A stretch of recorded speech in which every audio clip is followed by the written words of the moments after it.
Gente, olá! Para quem não me conhece, eu sou Paula Machado, eu sou psicóloga, eu sou especialista na abordagem junguiana, trabalho no Instituto Manai, junto com a Samara, e hoje a gente vai falar um pouquinho sobre relacionamentos abusivos. Samara, se apresenta, fala um pouquinho de você para quem não te conhece. Boa noite a todos, eu sou a Samara Rodrigues, sou psicanalista, atendo na Almanai, junto com a Paula, como ela bem disse. E hoje ela me convidou para a gente falar sobre um tema que a gente vê muito, a gente trabalha muito com isso também, que são a dinâmica das relações abusivas Certo. e Então como vamos lá. reconhecê-las, né? Isso. A primeira coisa, então, né, a gente começa perguntando: o que é um relacionamento abusivo? O que seria um relacionamento abusivo? A relação abusiva, como muitos acreditam, ela não é vivenciada apenas por pessoas sem instrução, vulneráveis, de baixa renda ou submissas. Um relacionamento abusivo, tóxico, ele pode acontecer com qualquer um e são muito mais frequentes do que a gente pode imaginar. Pessoas lindas, divertidas, bem-sucedidas, saudáveis, muitas vezes mulheres fortes e bem resolvidas. Todas essas pessoas podem viver uma relação abusiva, então ninguém está a salvo disso, né? É uma coisa que pode começar com qualquer um. A gente está começando com esse ponto porque quebrar esse estereótipo é uma premissa básica desse bate-papo, né? Então, qualquer um pode estar vivendo ou pode viver uma relação abusiva, né? Então, boa noite, mais gente entrando aí. Sim. Então, e muitas pessoas às vezes vivem ou viveram uma relação abusiva sem muitas vezes se darem conta que estão passando por isso. Talvez até pessoas próximas, familiares, estejam passando por isso também e ninguém perceba, porque muitas vezes isso é muito sutil. Inclusive, muitos dos abusadores, os homens abusadores, eles não sabem que são abusadores, pois eles acham que seu comportamento às vezes é exagerado, né? Passa um pouco dos limites, mas acham que é normal, que faz parte do papel do masculino. Então, isso acaba dificultando, impossibilitando até mesmo a mudança, porque não sabem que estão num relacionamento abusivo e nem são abusivos. A maioria de nós não aprende diferentes tipos de abuso e isso deixa a gente mais suscetível e vulnerável para que isso aconteça. Então, a gente vai começar entendendo agora quais são os tipos de abuso e como eles acontecem. Só que antes da gente entender, eu só vou deixar um pouquinho claro que a gente está falando muito, né? Nós vamos falar muito os abusadores, os homens, o narcisista, muito no masculino, porque tem várias pesquisas que mostram que os homens são mais propensos a esse tipo de comportamento. Então, existem sim mulheres abusivas, mulheres narcisistas, mas um número muito maior de homens. E depois a gente explica um pouquinho mais para frente o porquê disso. Mas só para vocês entenderem por que que a gente vai falar mais do abusador no sexo masculino. Então vamos lá, Samara, explica um pouquinho para a gente quais são os tipos de abuso e como eles acontecem. Isso, Paula, né? Acho que é muito importante, é um tema que a gente tem ouvido falar e é importante estar falando, porque ficou até mais evidente agora com o confinamento, né? Evidenciou muito essa relação, e a gente vai estar falando dessa relação homem-mulher, mas lembrando que vale para outros tipos de relações, relações homoafetivas e outras relações no geral. Mas a gente quer enfatizar essa vulnerabilidade que a mulher apresenta nessa situação da dinâmica do abuso. Então, há diversos tipos de abuso, eu quero falar um pouco cada um deles, né? Eu acho que o que mais fica evidente é o abuso físico, né? Quando tem agressão, quando tem arremesso de objeto, quando a pessoa segura a outra no braço. Então, quando a relação chega nessa relação, nessa agressão física. Mas nem sempre o abuso ele está dentro dessa agressividade. Então, acho que a dificuldade de se reconhecer dentro dessa dinâmica está principalmente no tipo de abuso quando ele é psicológico, porque ele se mistura com relações de afeto, ele é difícil de identificar, ele pressupõe uma dinâmica que está inconsciente dentro da relação do casal, e é quando ocorre situações de humilhação, quando tem ciúmes exagerado, excesso de controle por uma das partes, muita ofensa e principalmente desvalorização do outro. Um outro tipo de abuso também comum é chamado de abuso patrimonial ou abuso financeiro. É quando uma das partes usufrui dos bens ou dos ganhos da outra parte. Muitas vezes há consentimento, há convencimento por conta dessa dinâmica que já há outros tipos de abuso junto, como o emocional, como o psicológico. Um outro tipo de abuso também que está cada vez mais, as mulheres, né, principalmente, vêm se percebendo, é o abuso sexual. Então, a gente costuma atrelar esse abuso sexual da infância, né, do pedófilo, mas acho que cada vez mais hoje as mulheres estão... né, a sexualidade feminina está sendo muito mais trabalhada e percebida, e eu vejo essas mulheres se reconhecendo dentro de relações sexuais que são abusivas. Então, elas percebem que elas se permitem ter relações que elas não gostariam de ter por vários outros tipos de pressão social e tudo. E elas identificam muitas vezes depois essa relação abusiva como sendo uma relação de abuso e não de satisfação, não de uma troca com o outro, não de um desenvolvimento da sexualidade. Ainda tem um outro tipo de abuso que, agora por conta das tecnologias, né, que é o tecnológico. Então, esse controle exagerado das conversas, do celular do parceiro, da parceira, curtidas, quem que curte, quem que segue. Então, existe uma perseguição em cima disso e esse tipo de controle também se configura como esse tipo de abuso. Sim. Tem uma pergunta aqui, perguntando aqui para a gente se se esse abuso é em vários ambientes, a gente vai falar só na relação afetiva. Então, sim, esse abuso, né, a relação abusiva pode acontecer no ambiente de trabalho, no ambiente familiar, em qualquer tipo de ambiente, mas a gente vai focar mais hoje nos relacionamentos afetivos. Certo? Isso mesmo.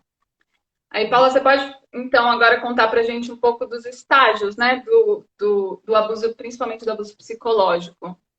Então, como a Samara disse, a gente vai focar um pouquinho mais nos aspectos emocionais e psicológicos. Boa noite, um monte de gente entrando, dando boa noite para a gente. Oi, boa pessoal. Noite, boa noite, Lisa.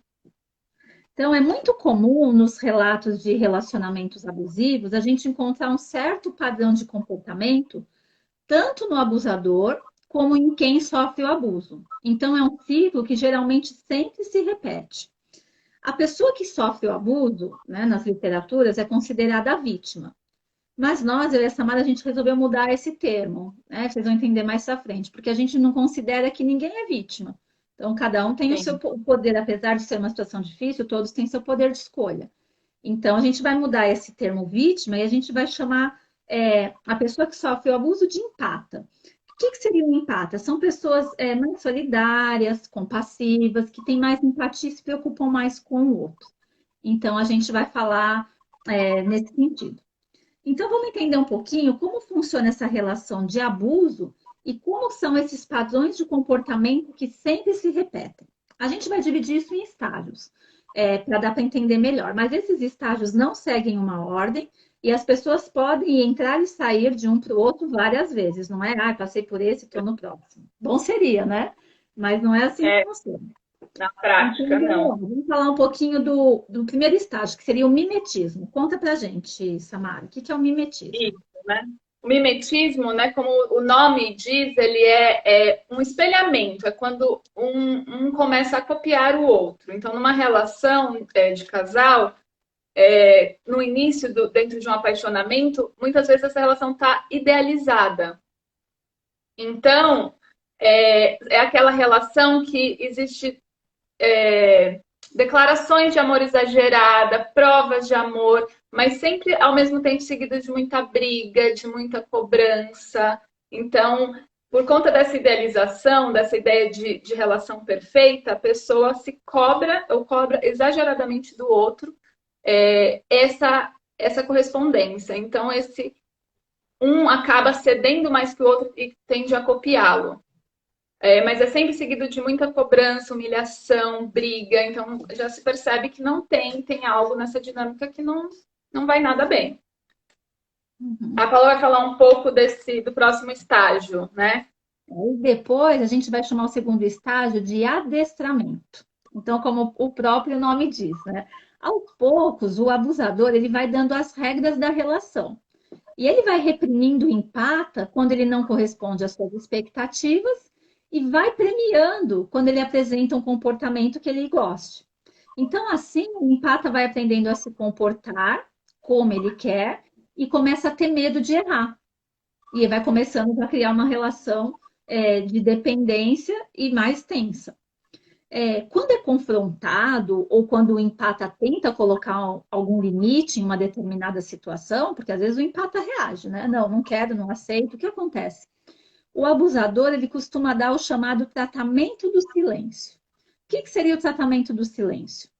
Ele silencia e ignora o outro. Ele continua fazendo as coisas dele como se nada tivesse acontecido e como se o outro fosse invisível. O empata, pelo seu jeito, né, solidário, mais emotivo, ele acaba procurando o abusador para conversar, para tentar resolver a situação e tentar entender o que ele fez, porque aí já começa aquela questão, será que eu fiz algo de errado? Esse tratamento do silêncio, ele pode durar horas, dias, semanas, vai demorar o tempo que o abusador acha necessário punir o parceiro para que ele aprenda a lição. Outra forma de punição é se ausentar fisicamente. Então, ele simplesmente sai de casa, não dá nenhuma satisfação, desliga o telefone ou não atende, não responde as mensagens e some. E o objetivo desse tratamento é o narcisista retomar a sua posição de controle sobre o empata. Então, aí ele volta para o controle. E o empata acaba voltando à sua submissão e continua o ciclo do abuso. E aí o abusador ele volta como se nada tivesse acontecido, muitas vezes querendo compensar, cheio de presentes, agrados, elogios.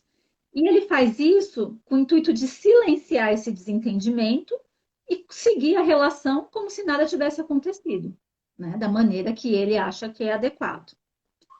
Sim. Uma outra característica de um relacionamento abusivo é a imposição, sutil ou não, de mudança de comportamento do outro.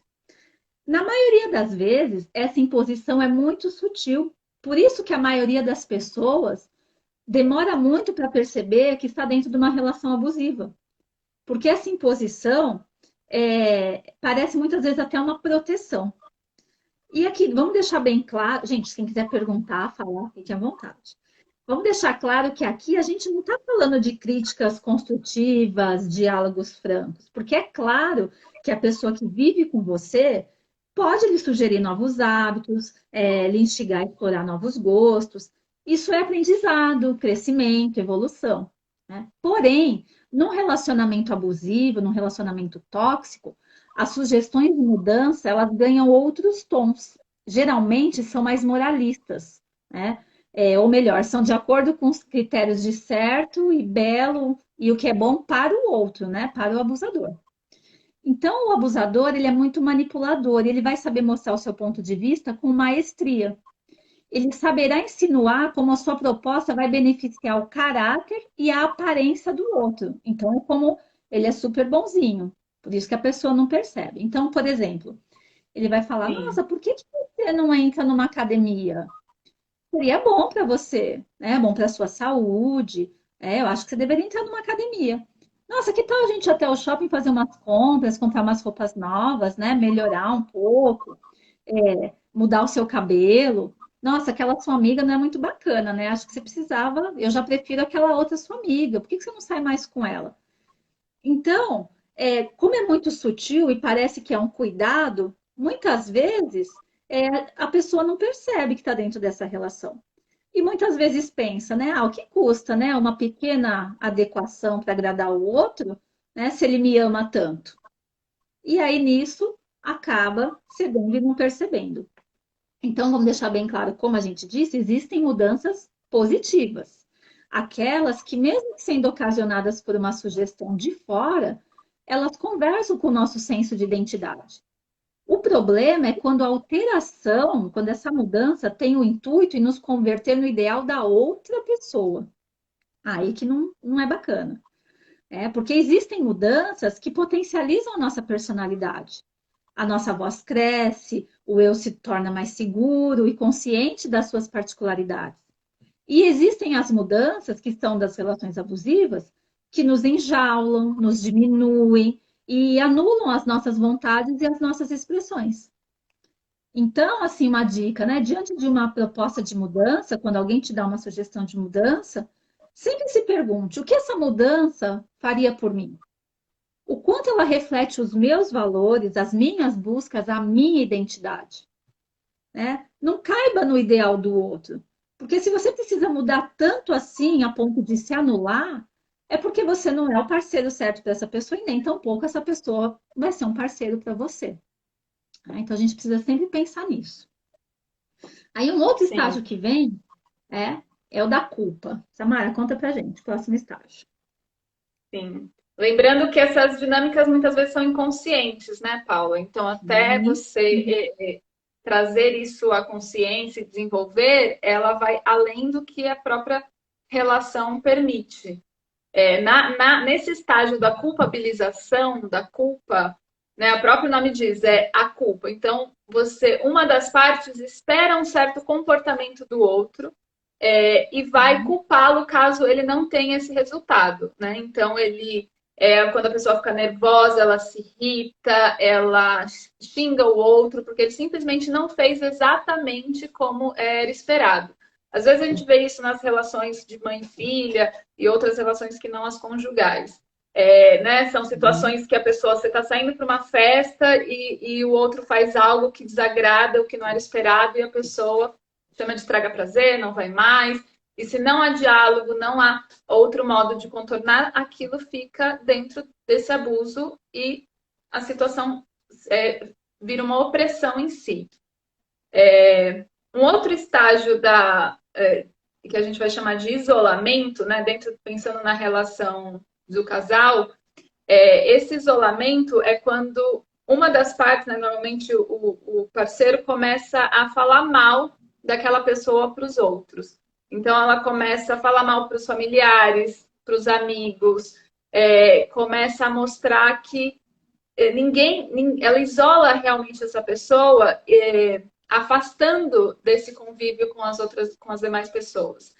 E isso volta para ela, então quando a pessoa tenta sair da relação ou ela não quer mais, a pessoa diz que ninguém mais vai gostar dela, que ninguém vai querer, e dependendo de como está a autoestima, como está o desgaste, né, dentro dessa dinâmica, ela realmente se sente sozinha e sem força nenhuma para mudar, para trazer essa mudança para a relação.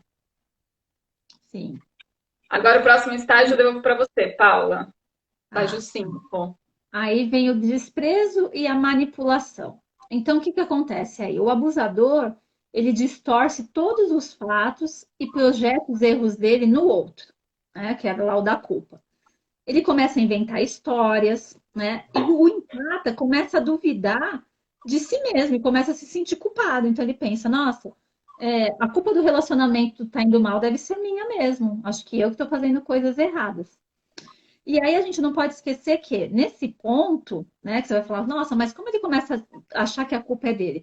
Porque nesse ponto ele já está sendo menosprezado, né? Já se sente humilhado, ele está isolado, nesse ponto ele já não está mais com contato com os amigos, com a família, está se sentindo só. Muitas vezes a autoestima já está lá embaixo. Então, o que acontece? O abusador ele vai pegar no não valor da mulher. E o que, que seria esse não valor? Muitas vezes é o aspecto profissional, né, que ele vai falar: bom, você quer se separar de mim? Como é que você vai fazer? Como é que você vai pagar as contas? Como é que você vai se manter? Eu quero ver você se virar. Então, ele vai pegar onde a mulher não se sente valorizada, ou no profissional, e muitas vezes na aparência. Nossa, olha para você. Olha como você tá. Quem é que vai querer isso? Você acha que se você me largar, você vai ter alguém? Alguém vai querer ficar com você? E nesse momento que a autoestima já está lá embaixo, nesse momento ela é destruída de uma vez. E aí fica muito difícil conseguir sair desse ciclo de abuso. Depois vem o estágio da romantização. Porque assim, o abusador ele faz tudo isso, mas ele não quer perder o empata. Ele só Não. quer ser reconhecido. né? Ele quer reconhecido, quer que o outro haja da maneira que ele acha certo. Então, quando ele começa a perceber que o empata pode sair, ele começa a seduzir. Então, a gente não pode esquecer que ele é um manipulador nato. Então, portanto, quando ele perde o controle sobre o empata, ele começa a encher as suas cabeças com os planos e os sonhos que ele sabe que o outro tem. Então, por exemplo, se é um namorado, ele começa a falar: poxa, você não pode me deixar. Eu quero casar com você, eu quero construir uma família, me dá outra chance, você não pode jogar tudo fora. Se já é casado, né? Nossa, não, a gente tem uma família tão linda, você não pode jogar tudo isso para o alto. Né? E aí, o que que acontece? Esses sonhos fazem todo o resto valer a pena. E aí, de novo, o empata volta para o ciclo. Então, percebe, toda vez que ele tenta sair um pouquinho dali, né, percebe que gera um incômodo, ele quer sair, alguma coisa acontece, ele não tem forças. Volta de novo para o ciclo do abuso. Né? Outra coisa muito comum é a triangularização. Sim, Né? a triangularização. Como o nome diz, Paulo, é quando tem uma terceira pessoa na história, né? Então, numa relação de casal, entre uma terceira pessoa, seja numa relação de traição, ou por consentimento, ou dentro dessa dinâmica, que vai gerar essa aceitação, como você puxa a atenção para a pessoa que tá sendo abusador da história. Então, vira uma competição, vira uma busca por atenção e realmente mantém essa relação dentro desse abuso com esse terceiro elemento. Um último estágio para a gente falar é o do abandono. Né? Então, a relação não tem fim em si. É muito difícil sair de uma relação assim. Então, muitas vezes ela é pelo abandono. Então, ela está dentro de um desgaste tão grande. A autoestima né, da mulher muitas vezes está tão desgastada, ela não tem força. E muitas vezes é o próprio abusador que abandona. Né? Na maioria das vezes é o que acontece. Sim. E aí, né, o pessoal pergunta, tô vendo aí mais gente entrando, Eli, um beijo, Fernanda. Alguém perguntou aí, deixa eu ver se consigo ver, né? Falou, ô meu pai. E aí, né, o meu pai, as pessoas perguntam, e por que que as mulheres ficam nessa relação? Né? Então, a gente falando tudo isso que acontece, essas etapas, esses estágios do abuso, e por que que a mulher continua aí? Bom, a sociedade, de forma geral, tem uma visão crítica e de julgamento diante de mulheres que ficam em relações abusivas. E isso dificulta ainda mais a superação, o enfrentamento, por conta da vergonha e da incompreensão da sociedade. Então, o que acontece? Muitas vezes as pessoas julgam, vão falar, né? Nossa, aquela lá gosta de apanhar, né? É uma mulher de malandro, deixa ela ficar lá. Então, as pessoas julgam muito. Então, já tem tudo isso acontecendo, né? Como é que ela vai falar ainda que está passando por uma situação dessa? É muito difícil assumir para si e ainda mais assumir para os outros. Outras situações que dificultam também o rompimento, muitas vezes, são as amarras financeiras. Muitas vezes as mulheres são dependentes financeiramente. Então elas falam, poxa, se eu sair daqui, como é que eu vou me virar? Porque elas acreditam mesmo, eu não vou conseguir trabalhar, com essa idade eu não arrumo mais nada, né? Por tanta chantagem emocional e autoestima ruim, elas não têm forças para isso. Muitas vezes tem menores de idade, tem filhos envolvidos na situação. Elas pensam, poxa, essa pessoa já é abusiva comigo, já é agressiva. Se eu não estiver nesse contexto, o que vai acontecer com meus filhos? Como que ele vai agir? Então, também dificulta. Né? Nesse ponto, também ela já está isolada socialmente da família. Ela não tem com quem contar, com quem falar. Então, tudo isso, todos esses motivos dificultam a saída da relação abusiva. Então, para quem está de fora, pode ser, não, ela pode arrumar um trabalho, ela pode fazer outra coisa, mas quem está dentro não consegue ter essa visão. Né? Então, tem vários motivos que a gente sabe que são importantes, mas o principal motivo, e o que é que a gente vai se aprofundar mais, é a dependência emocional. Esse sim que é a dificuldade em quebrar esse vínculo, essa relação abusiva. Porque o relacionamento abusivo, ele é uma teia. Essa é uma das metáforas mais recorrentes em relatos de pessoas que vivem relacionamentos abusivos. E é muito interessante a gente pensar sobre ela. Pois, de fato, a teia nos aproxima da experiência de quem se vê numa situação dessa, né? Enredada por laços quase invisíveis, mas que paralisam. Porque se a gente for pensar, uma teia, ela se constrói aos poucos, discretamente. Por ser imperceptível, ela torna-se mais poderosa. Então, se a gente for ver, uma teia não é uma mandíbula faminta, porque as mulheres sempre foi ensinado a identificar lobos, não teias, né? Cuidado com o lobo mau. Teias não, teias são inofensivas. As teias não amedrontam, até que sejam visíveis. Porém, quando elas ficam visíveis, já é tarde demais, né? Aí ela já está ali toda, já caiu na teia. Então, as teias são muito difíceis de serem detectadas. Por isso, para quem não vive ou não viveu um relacionamento abusivo é, e sabe que alguém está vivendo, não julgue, né? Não faça perguntas do tipo, ah, você não percebeu isso antes? Como que você pode deixar avançar tanto? Porque a teia, ela é quase invisível. Então, às vezes, a pessoa está ali na situação e ela não consegue perceber, né? Tem duas perguntas aqui, Samara. Isso. Uma da Camila, né, que ela está falando, mas se tudo isso é projetivo, mas se tudo é projetivo, por que precisamos passar por isso? Qual o nosso abuso interno?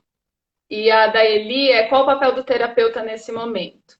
Então, como a gente falou no início, né, não existe vítima. Nós somos responsáveis por atrair essa situação de abuso. Então, esse predador é o que a gente chama de um predador interno, né? Naquele livro da Mulheres que Correm com os Lobos, ela fala muito disso, como a mulher tem um predador interno. Então, o papel do terapeuta nesse momento é com a terapia, né, ele vai recepcionar essa mulher, vai ajudá-la a desenvolver a consciência, ter um ego mais forte para se fortalecer e se conscientizar de quanto ela se permite estar nessa relação. Porque ela vai encontrar essa relação em diversos momentos. Sim. Então, bem isso. A gente vai explicar um pouquinho mais pra frente quando a gente falar do empata, mas é isso. O papel do terapeuta é ajudar, como a Samara falou, ter mais consciência, se enxergar dentro da situação, o que ela permite, né? E a gente vai falar mais desse abuso interno daqui a pouco, falando do empata. Então vamos lá, Samara, fala um pouquinho do reconhecimento desse relacionamento abusivo.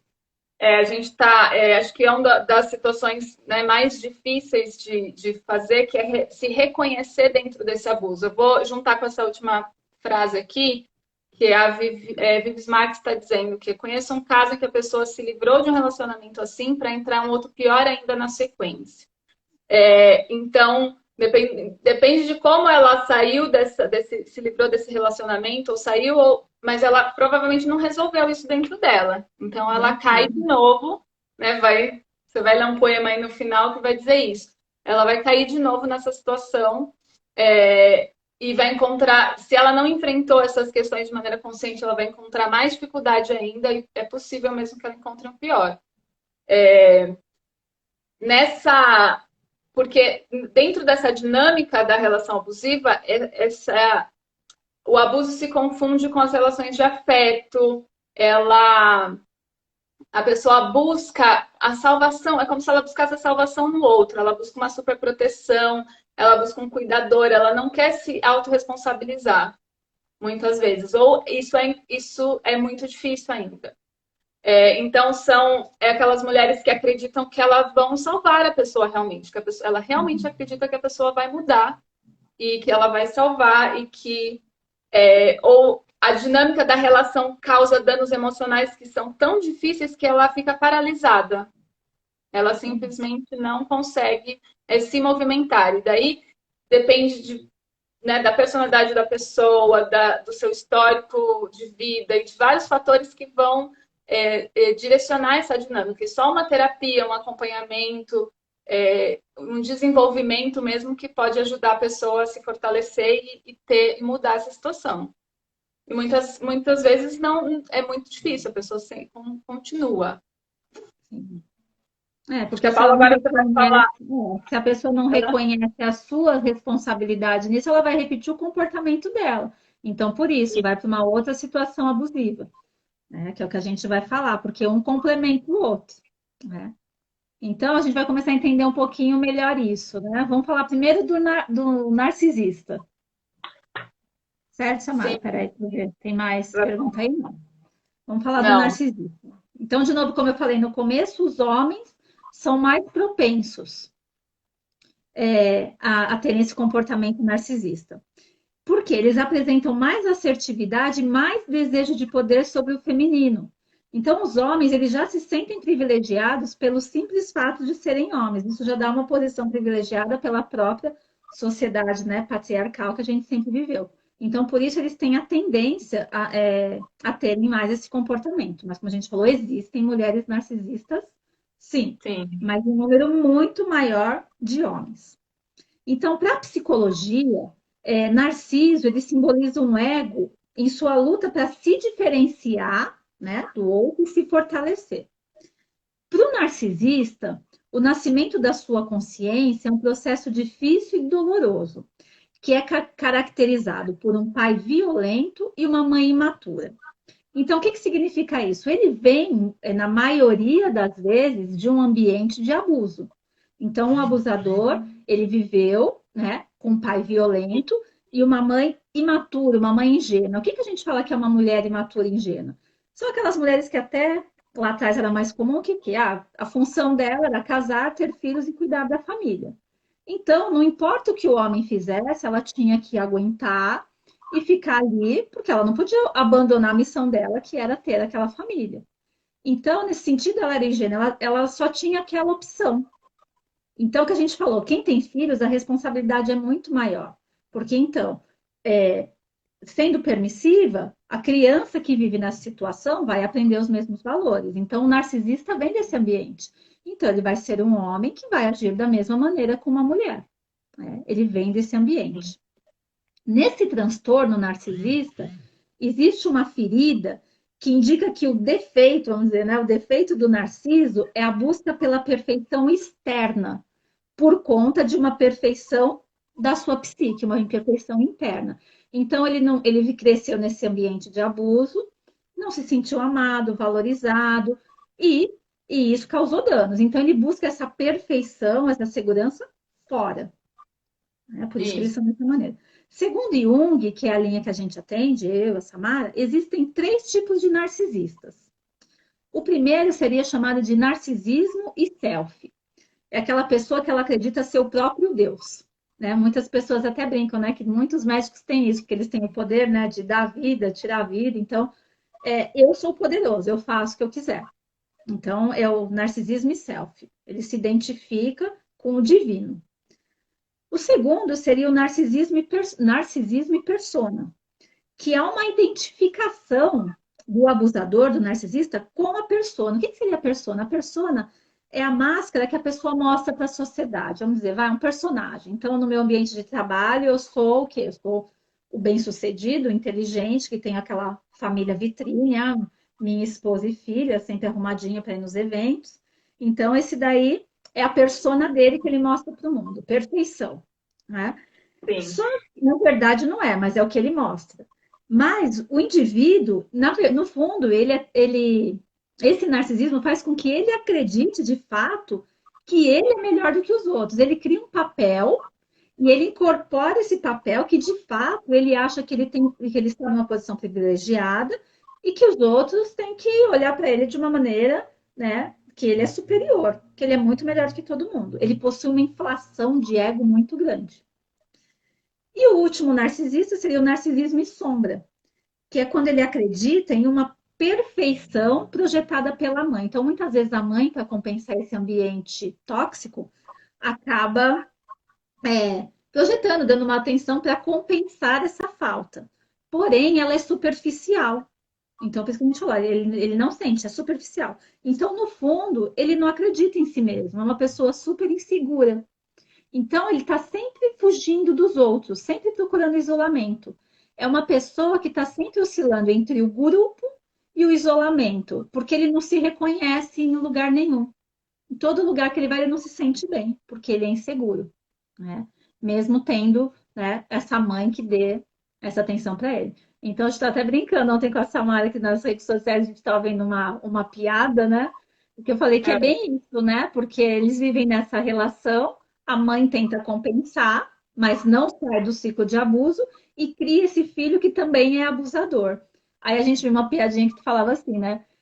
Uma boa mulher permanece ao lado de um homem, mesmo que ele minta, traia e engane. E essa mulher é a mãe dele, e não nós. Eu falei, bom, é perfeito, né? Se encaixa, porque ele quer buscar essa mãe das mulheres que vão aceitar tudo, como a mãe aceitava do pai, né? E esse é o ciclo. E aí a gente fala, e aí, mas como reconhecer um narcisista? Como é que a gente sabe? Você vai lá, se apaixona, faz tudo. E aí, como que a gente sabe que é um narcisista? Dá umas dicas aí, Samara. sim, né? Acho que você explicou bem esses três tipos de configuração do narcisismo. E ele basicamente é aquele que não enxerga o outro, ele não vai conseguir te enxergar enquanto alguém diferente dele, né? Então é a pessoa que é,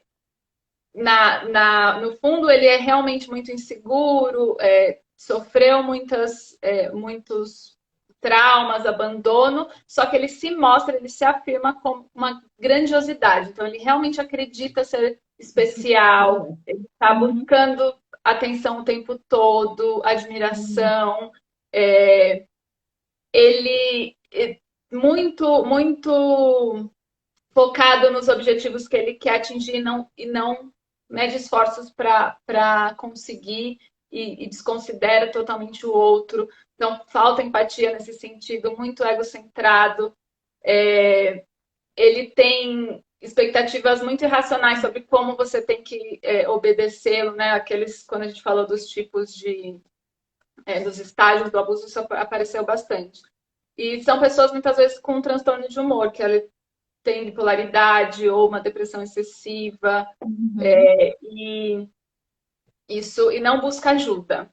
Né? Muitas das vezes são pessoas que dificilmente eles vão buscar ajuda. Então eles começam a terapia e eles acham que ninguém vai entendê-los ou são muito arrogantes, muito nesse sentido.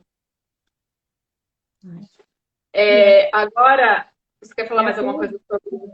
eu queria falar, né, para a gente deixar bem claro, assim, né, porque, assim, como a gente falou, muitas mulheres têm essa questão de nasceu para o casamento, para a família, minha missão é salvar esse homem, né?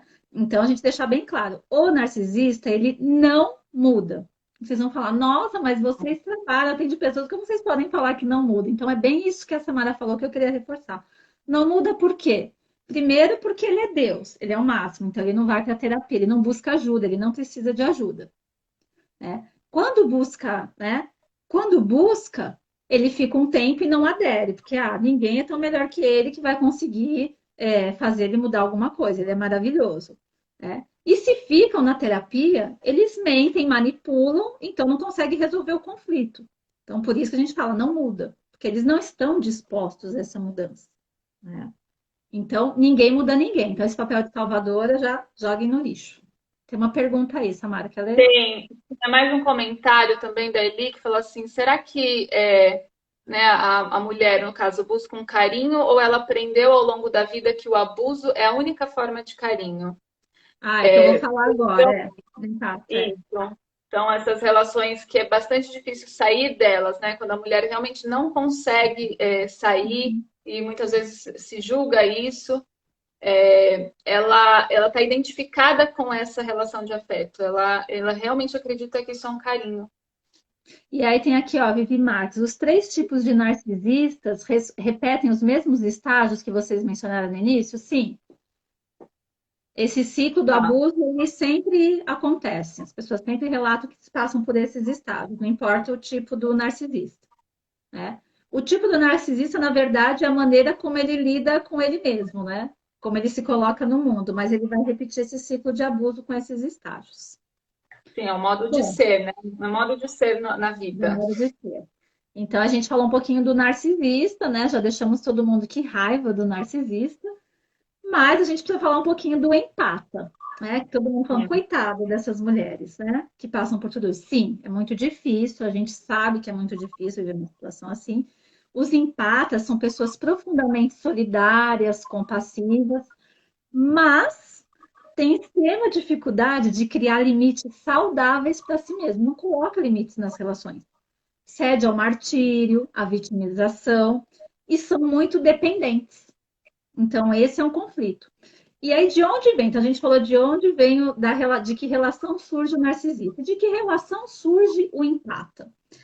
Então, também surge da mesma relação de um pai agressivo com a mãe ingênua. Então, o que a gente falou, é uma mulher que Sim. cresce, né, num ambiente que vê o pai batendo na mãe, vê o pai gritando, ó, faz meu prato, põe minha comida na mesa, e briga e xinga, e ela cresce e acha que é assim que uma mulher deve ser tratada. Então, como é que eu vou sair disso se é assim? Então, ela nem, muitas vezes, a pessoa que está no abuso nem acha nem acha estranho.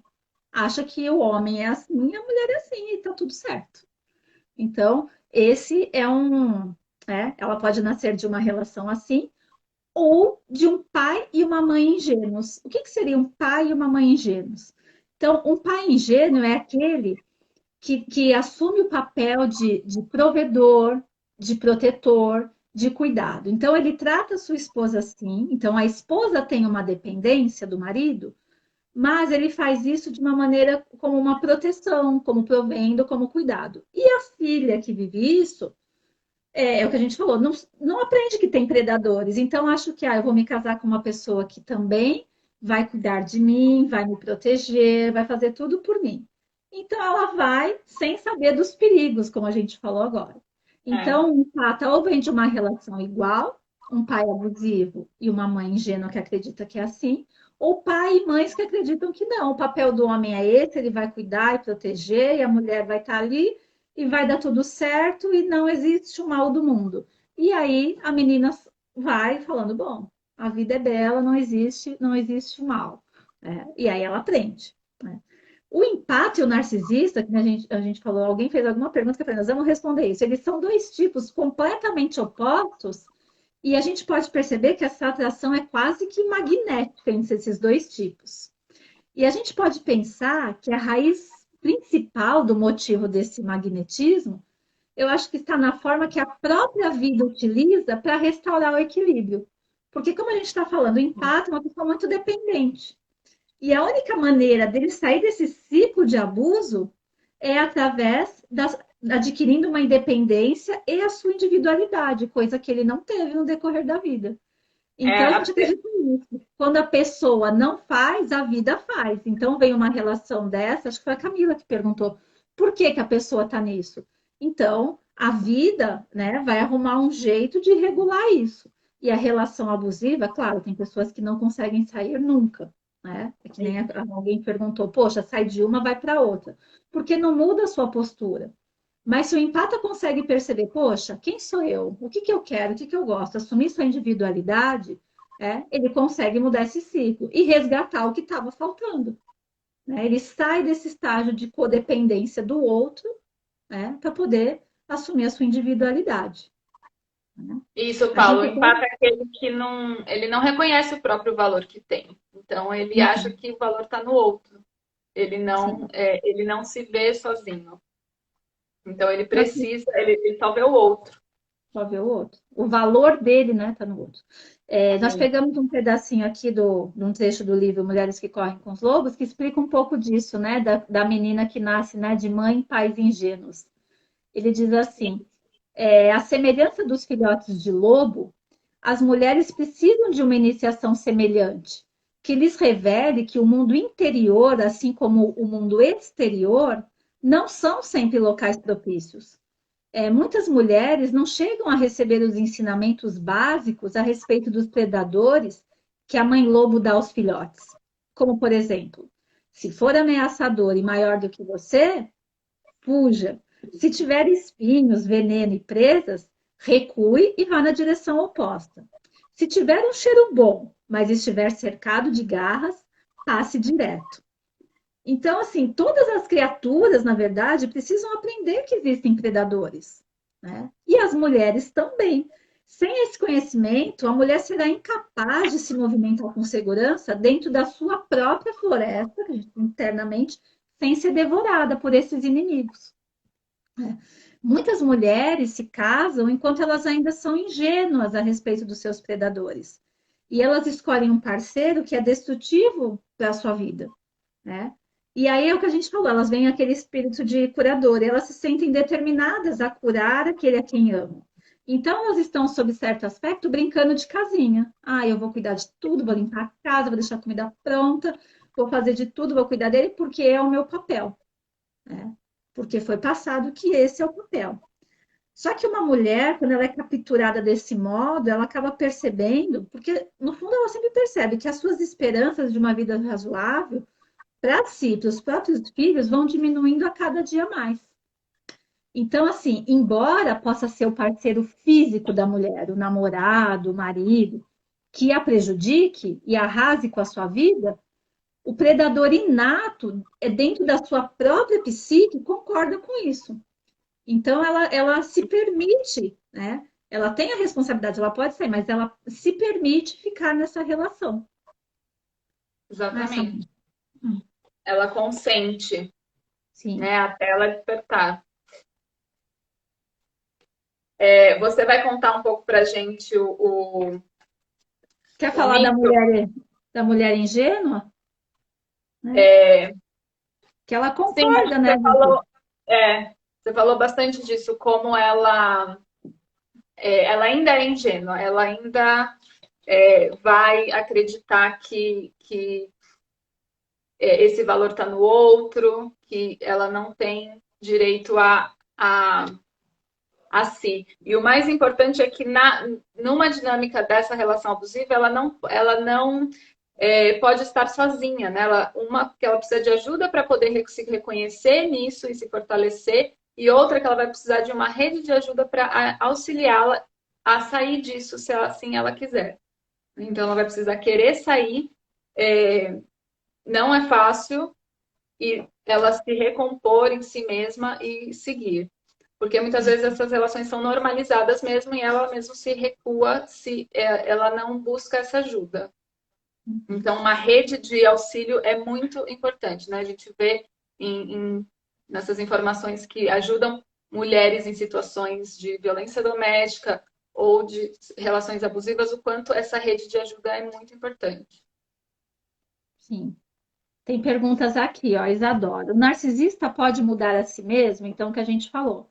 É, pode, mas é muito difícil, pelos motivos que a gente falou. Primeiro, porque ele não busca ajuda pelo perfil. Quando busca, não dá continuidade. Se dá continuidade, ele tenta manipular. É muito difícil ele dar continuidade. Mas, claro, existem suas exceções, né? Isso, ele precisa Tem querer, isso é difícil, né? A pessoa precisa querer mudar. Tem aqui, ó, Rosana. Boa noite. Como lidar com a família quando os filhos descobrem a mãe narcisista? Gente, a mãe narcisista é um tema para uma live inteira, né? Eu acho que depois a gente pode tirar algumas dúvidas no inbox, mas acho que não dá para a gente entrar nisso agora, né, Samara? Que é bem complexo. Isadora, é possível uma pessoa A ser Isadora, narcisista e empata? Quer o responder? narcisista empata.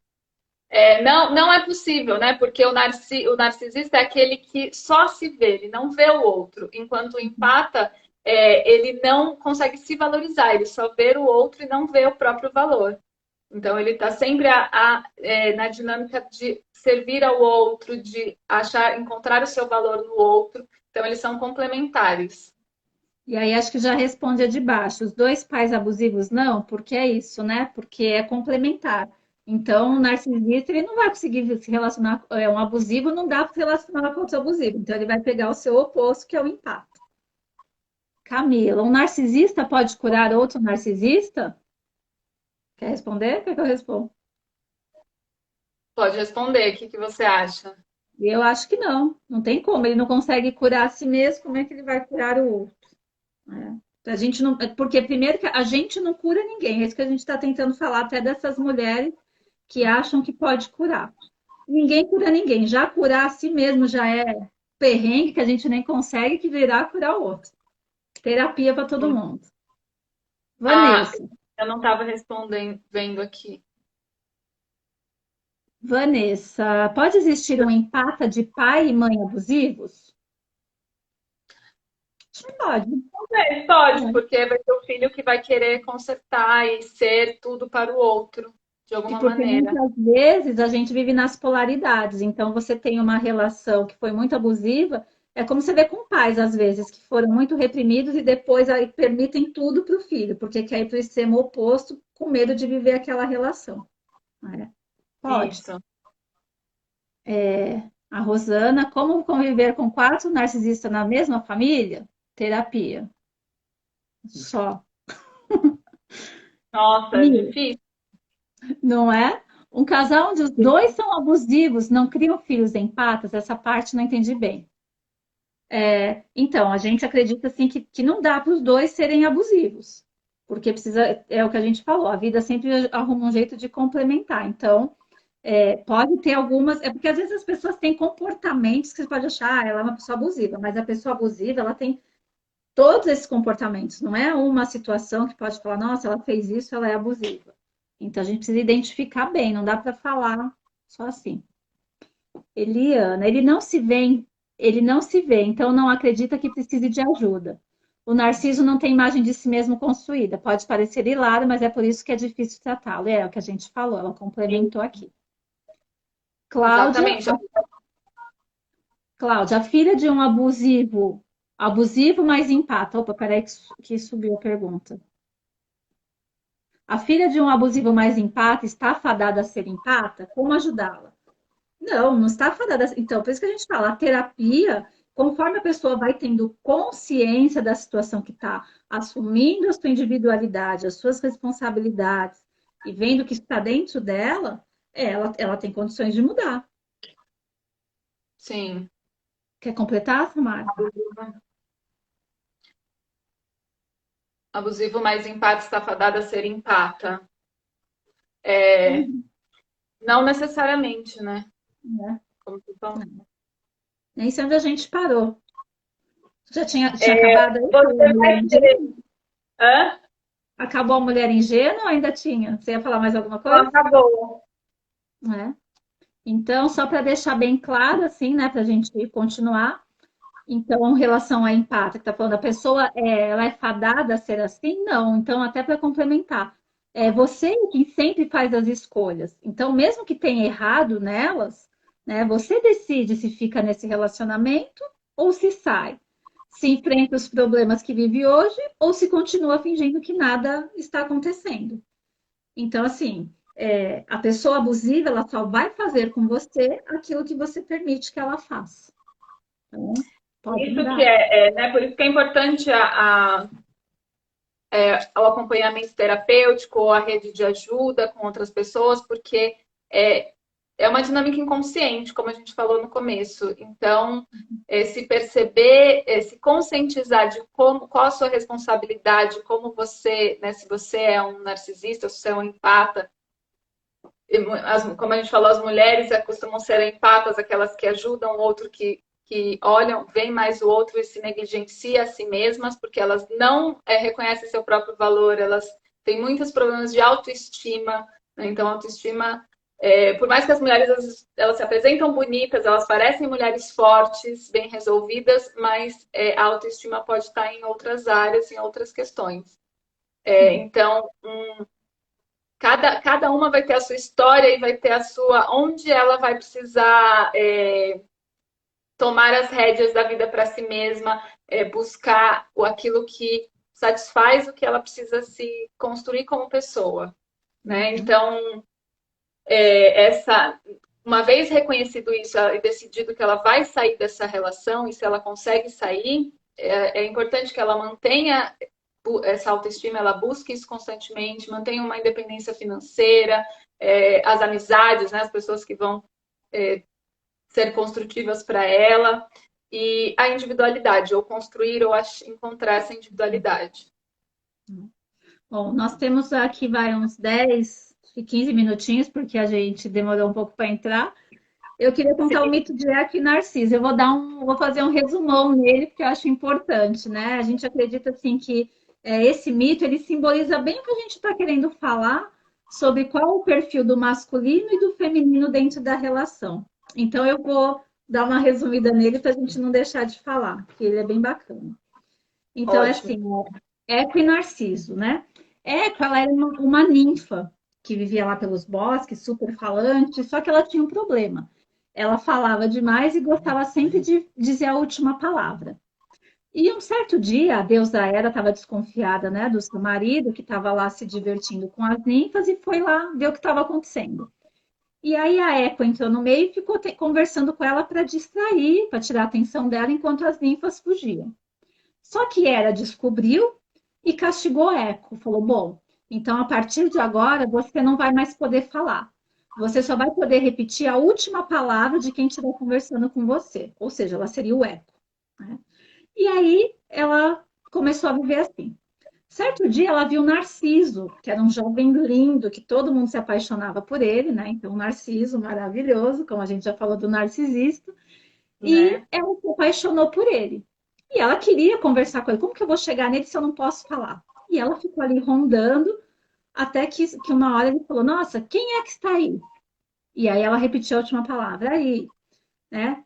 Quem está se escondendo? Vem aqui. E ela vem. Aí quando ele falou, quero ver você. Nossa, aí ela ficou super feliz, saiu de trás lá dos galhos e foi correndo se jogar no nos braços dele.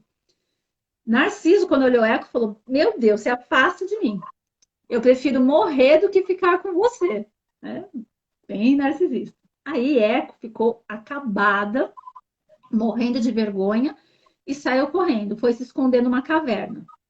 E aí, desse dia em diante, ela foi definhando, definhando, enfim. A única coisa que sobrou dela foi a voz, o eco, né? Que ficou dentro da caverna.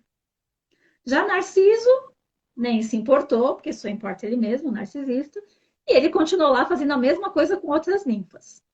E como a gente falou, né? O narcisismo é mais próprio do masculino, né? Vamos fazer jus. Teve uma ninfa que falou assim: Poxa, ele faz isso com todo mundo, eu quero vingança. Que vingança está mais atribuída ao feminino, né? A gente tem que falar. E ela foi procurar a deusa da vingança. E aí ela contou: Olha, eu gostaria que Narciso se apaixonasse por alguém e não fosse correspondido, porque ele faz isso com todo mundo. E a deusa da vingança, é para já. O que aconteceu? Narciso foi lá, foi beber água, né? Numa fonte cristalina. Olha que ele se abaixa para beber água, ele fala: Que imagem mais linda! Só pode ser um Deus, que era ele mesmo na imagem dele. Deve ser um Deus. Eu estou apaixonada, eu quero esse Deus para mim. E toda vez que ele tentava beijar ou abraçar, né, a imagem se diluía na água. E aí ele ficou ali por vários dias e se apaixonado pela própria imagem e, resumindo, acabou morrendo ali, porque ele não se preocupava mais nada além de admirar a própria imagem. No lugar onde Narciso morreu, nasceu uma flor que representa, né, que as pessoas não esquecerem dessa história. Bom, e aí o que a gente quis dizer com isso, né? Eco e Narciso. Então, muitos homens, assim como o Narciso, o narcisista, não consegue amar ninguém a não ser a si mesmo. Não percebem o outro. Então, os narcisistas são assim. Ele é maravilhoso, ele é ótimo, ele não consegue olhar o outro, só a si mesmo. E do outro lado da relação, os empatas são como a Eco, alguém que não se vê além do outro. Ela não se conhece se o outro não valida. Então, o Narciso não quis, ela foi embora, ela virou o quê? Um eco, ela só repete o que os outros falam, ela é nada, cadê a identidade dela? Então, ecos e narcisos se atraem mutuamente, que é o que a gente falou. O narciso, sem conseguir amar o que não é espelho, o que não é ele mesmo, ele idealiza o outro. Então ele não fica com ninguém porque nunca vai ter ninguém tão belo e pleno como ele, porque ele idealiza a imagem dele. Então ninguém vai suprir isso. E Eco, ela sem conseguir ser amada, ela fica se amargurando e não consegue encontrar o seu valor, que são as mulheres que vivem na relação de abuso. Vivem ali chorando, são vítimas e cadê? Não conseguem encontrar o seu valor. Então, na verdade, o que é o mais importante? O equilíbrio entre a entrega ao outro e o amor próprio é muito difícil, mas é isso que faz um relacionamento saudável. Você conseguir amar o outro, mas ter a sua identidade. Então, porque o narciso ele nunca vai encontrar alguém como a si mesmo, né? Porque ele não aceita ninguém do jeito que é. E já Eco, que é o que a gente quer passar essa mensagem, que são as empatas, essas mulheres que sofrem essas relações abusivas, ela não vai conseguir ser amada nunca se ela continuar se arrastando aos pés dos narcisos por aí, dos maridos, dos namorados, né? Ela precisa primeiro se amar, guardar algum mistério, encontrar um lugar onde é só dela, né? Um lugar de respiro, um lugar onde está a sua individualidade. Só assim vai conseguir interromper esse ciclo do abuso e encontrar um amor maduro, né? Sim. É E isso que a essa, gente vai deixar para passar para vocês. enquanto essa mulher permanecer ingênua, ela vai ser capturada por esse inimigo que é interno a ela, né? Mas no final ela vai sempre escapar mais sábia, mais forte, sabendo reconhecer quando ela estiver em situações assim. Uhum.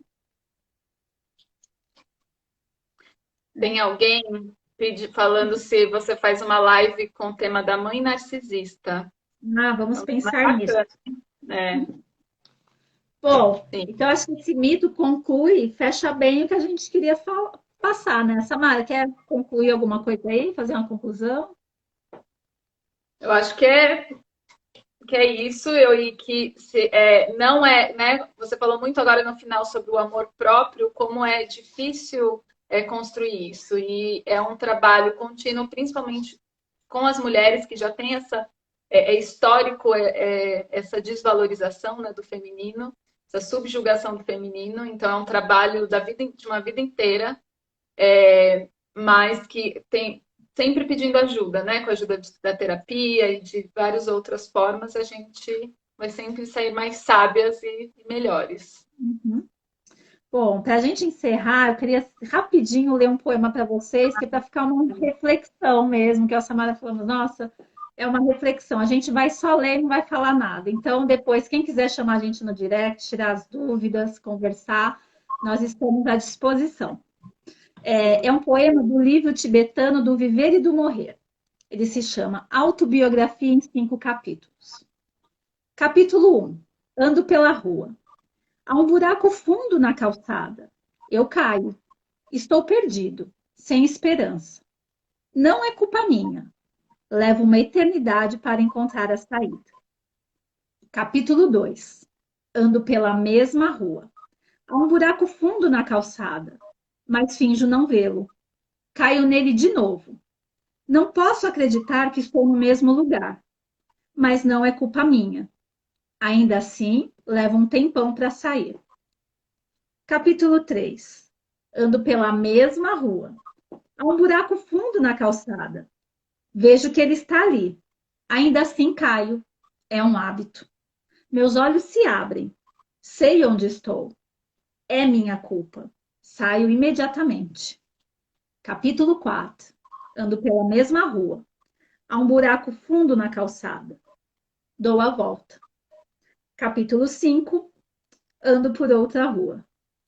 Então, acho que é isso que a gente queria passar para vocês, é isso que a gente deseja para vocês, né? Obrigada pela presença de todos. Tamara, obrigada por participar. Obrigada pelo convite, Paula. E a gente espera ter ajudado todos vocês.